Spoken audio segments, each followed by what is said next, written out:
Всем привет! Сейчас у нас идет схватка в осаде, она же битва за кризис. И по просьбе подписчиков, в принципе, сделаем ролик, в котором разберем основные моменты, стратегию по прохождению, по-быстрому. Для тех, у кого слабые команды, допустим, можно вообще без боев тут проходить. Также основные цели, также команды разберем, которыми я, допустим, прохожу, либо которыми можно, в принципе, проходить. Также обратите внимание на обменник, который здесь есть, чтобы скупить вообще все. А я, в принципе, настоятельно рекомендую выкупать все, потому что здесь мы готовимся, в принципе, к финальному боссу. Чтобы выкупить весь магазин, допустим, без хлеба, нам нужно 1 320 000 очков. Это, в принципе, не так уж и сложно набрать. В идеале набрать вообще 2 230 000 очков, чтобы выкупить и хлеб. На финалке нам очень много рун нужно будет с ускорением. И чтобы у нас был хоть какой-то ассортимент и возможность собрать себе команды с циклами, допустим, в 15 секунд, вот нам нужно будет очень много рун. Поэтому желательно не забивать на этот режим и все-таки уже вынести из него по максимуму всего. Плюс на боссах дают сундуки со снаряжением, и уже есть хоть какой-то шанс получить хорошие шмотки и забрать с собой в следующий сезон. Также по трате хлеба, допустим, да, как, допустим, я хочу сделать. Я весь хлеб буду вообще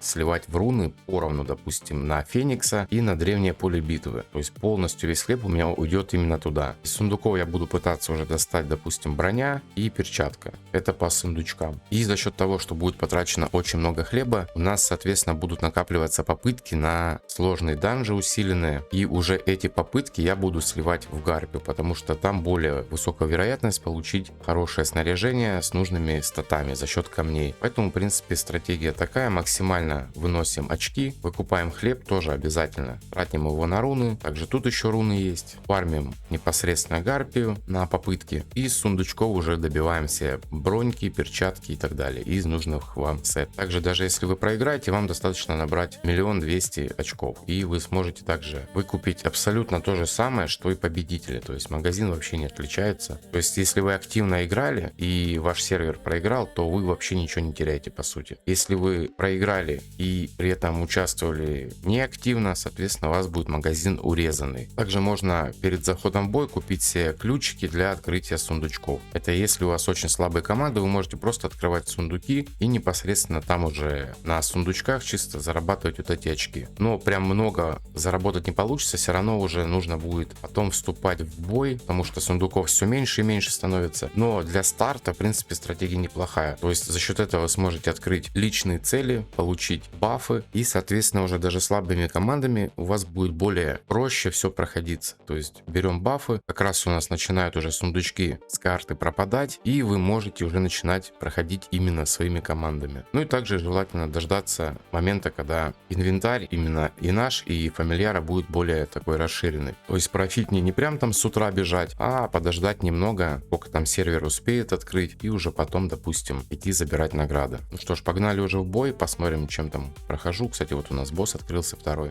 Если вы хотите поддержать канал, вы можете просто осуществлять свои внутриигровые покупки по моей ссылке в описании под каждым роликом по очень выгодным ценам, за что вам буду весьма благодарен. И также внутриигровой магазин, в ежемесячных наборах вы можете ввести мой код создателя и получать за это каждый месяц бесплатный гелиолит. Вот я зашел в бой, смотрим, что у нас там по бафу. Баф более-менее хороший. Если на скорость перезарядки что-то попадает, и у вас есть, допустим, тени, то лучше пойти все-таки тенями. Так как на них это не распространяется, в принципе, если есть Саверио, то он вообще там без проблем разнесет всю эту пачку. А так, да, бывают бафы очень противные, но тени, допустим, как бы контрят это все дело. Если бафы нормальные, то прохожу другими, соответственно, командами уже без теней. По поводу вертолетов. Блин, если не уверены, что убьете, либо какая-нибудь такая сомнительная команда, что 50 на 50 лучше не ходить, допустим, ну почти зеркальная команда, как у меня даже чуть-чуть сильнее, но так как рандом и есть вероятность все равно проиграть бой, я сюда не пойду, потому что много раз было, что команда у противника вроде как слабее, команда стоит вообще зеркально, но хопа, и что-то там рандом как-то сыграл, и поражение. Поэтому лучше не ходить, если не уверены на 100%, что убьете. Вот опять, допустим, он же, все, я сюда не иду, третий тоже он же, все, соответственно, в этот заход, скорее всего, я вообще на вертолеты не пойду. И тут тоже вот команда, она как бы еще слабее, но даже такая команда может зарандомить и победить мою. То есть чисто рандом, поэтому тоже не стал бы я сюда идти. Соответственно, будем проходить именно обычные мобовские вот эти вот данжики. В чем прикол вообще вертолетов? То есть мы собираем 2 ключа, тратим энергию, чтобы у нас было меньше 70, идем в подземелье на минимальной вообще вот этот исход топлива, и соответственно мы получаем за прохождение награду. У нас будет там яйцо дракона, которое занимает всего 8 слотов, но дает при этом как будто мифик на 16 слотов. Поэтому да, есть смысл, но не стоит рисковать, потому что очень сейчас мета поменялась аренная, очень много урона на старте, у нас нет каких-то там длинных боев, в основном там решает либо огромные пробуды, либо вообще рандом, вот поэтому не рискуем. Так, ну и для примера, вот такая команда, она конечно противная, но ее пройти реально. Но если у вас команда слабая, то лучше не нужно, потому что сагамиры эти, ну они просто задолбут, они заливают Митрасию, плюс сами прыгают по карте, агрят, поэтому, допустим, вот эта пачка считается противной, не все на нее ходят. Чем, допустим, прохожу я? Здесь у меня стоит Маштур, но у меня тут больше для подхила. Если вы молнией играете, то дар вообще здесь идеально зайдет. Не обязательно тут пробуждение, тут суть в том, что он кидает разлом часто, плюс немножко контролит и очень жестко режет полоску. Разлом будет висеть на всех, плюс всех будет резать. Также можно ставить Гришнара. Я всегда ставлю Зефи, потому что она прям здесь. Вообще мне очень нравится, как заходит, очень быстро ультует часами, и в принципе, если вдруг что-то идет не так, то она всегда в принципе подсейвит. То есть неуязвимость это очень круто, поэтому мне здесь очень нравится, как она играет. Играю в 2 damage дилера, в принципе. Тут у меня они просто в урон одеты, в принципе, и все. Ну и пет. Я всегда использую здесь оленя, потому что как бы хардкор. Вот, и олень здесь очень хорошо заходит. Также многие не заметили и до сих пор не знают, что есть, в принципе, быстрые бои, поэтому через быстрый бой просто берем, проходим и все. Время не тратим на вот эти бои, потому что это очень все долго. Поначалу обычно дает низкой редкости вещи, поэтому нормально что-то начинает падать, вот когда мы на исходе. Вот, допустим, тоже неплохая такая команда, смело можно идти, тут сложного ничего не будет. Ну и для примера давайте чем-нибудь другим ударим. Так, возможно, даже это будет рисково, не совсем я уверен в такой команде, но тем не менее, как бы ради вас готовы рискнуть. Посмотрим, как, ну, допустим, такая команда Аура здесь справится или не справится.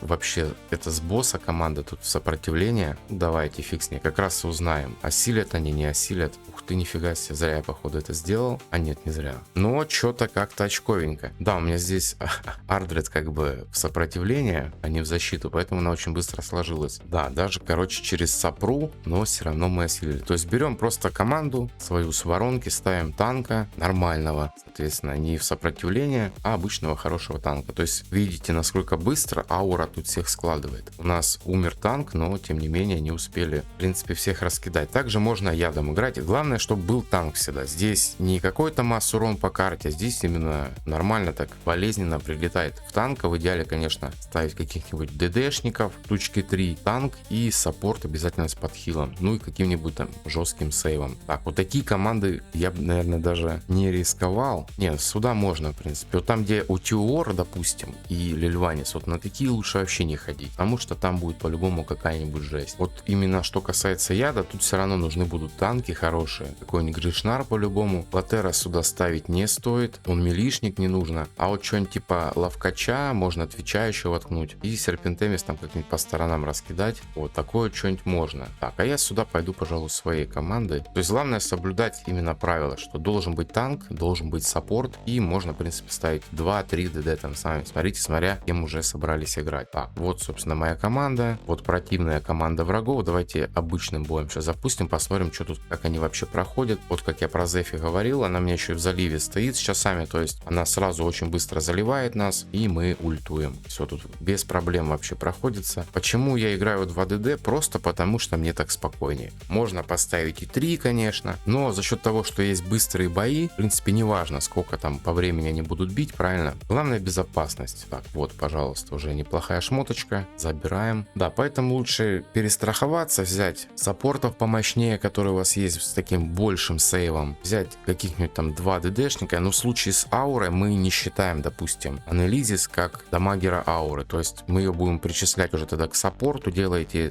точность, возьмите талант на молчанку, к примеру, и можно будет, допустим, добавлять Дианту. Это если прям вообще перестраховаться, и пусть там, допустим, будет танковать Ардред, добавляем кого-нибудь саппорта, и пусть в 3DD они там уже всех раскидывают, они без проблем, в принципе, справятся. Вот поэтому как-то так. В принципе, основные моменты разобрали, суть тоже, я надеюсь, очень вы уловили. Если что-то вам непонятно, пишите в комментариях. По боссам выходит, по мере появления самих боссов тоже видеоролики с командами, поэтому смотрите, пользуйтесь. Стараюсь также по заменам всегда пройтись, чтобы команды были более доступны для всех. На этом, в принципе, все. Всем спасибо, кто смотрел. До скорых встреч. Всем пока.